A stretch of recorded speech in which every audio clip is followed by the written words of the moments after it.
আসসালামু আলাইকুম। আমরা আরাফাত ময়দানে এখন জাবালে রহমত ওই পাহাড়ের কাছে এসে অবস্থান করছি। এখানে আল্লাহর অশেষ কৃপায় আমরা গতবার তার আগের বার দুবার পাহাড়ের ওপর উঠেছি। এই বছর সৌদি সরকার বন্ধ করে দিয়েছে, কাউকে উঠতে দেয়নি।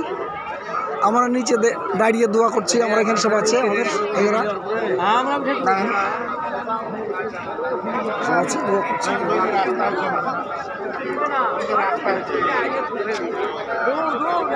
জাবালে রহমত পাহাড়, যেখানে আদম আলাইহিসসালামের সঙ্গে মা হাওয়ার 350 বছর পর মিলন হয়েছিল, সেই জায়গাটায় আমরা এসেছি। আমাদের এখন আপাতত দুর্ভাগ্য বা সৌভাগ্য, আমরা এখন উঠতে পারছি না। আমরা নিচে থেকে সবাই মিলে দোয়া করছি আল্লাহ যেন আমাদের সকলকে কবুল করুক।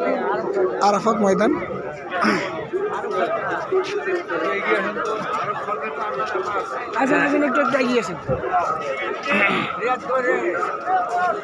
আপনি হবে আসেন, ওই সব পাবো না এখন, ওই ছাপালে চলে গেছিল।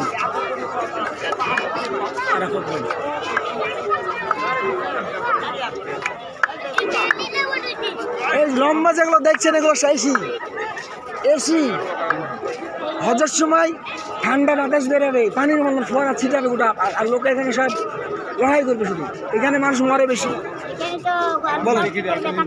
বলেন এই যে ঘরটা দেখছেন, ঘরটা জি, আপনারা যারা বাইরে থেকে এসছেন তাদের আতিথেয়তার জন্যে সৌদি সরকার থেকে কিছু টিফিনের ব্যবস্থা করা আছে।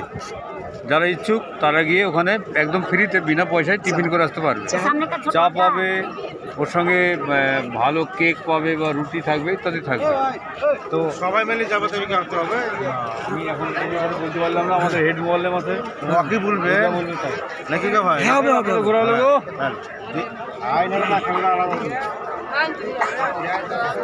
আরে যাবো, থামেন অত কাজ না, এসেছি যাবো, যাতে বলবেন না না যাবো। এইগুলো মেহেদি, মেহেদি পানি শিশি থুয়ে এসেছে না, এবার নিয়ে এসেছে। জাবালে রহমত পাহাড়।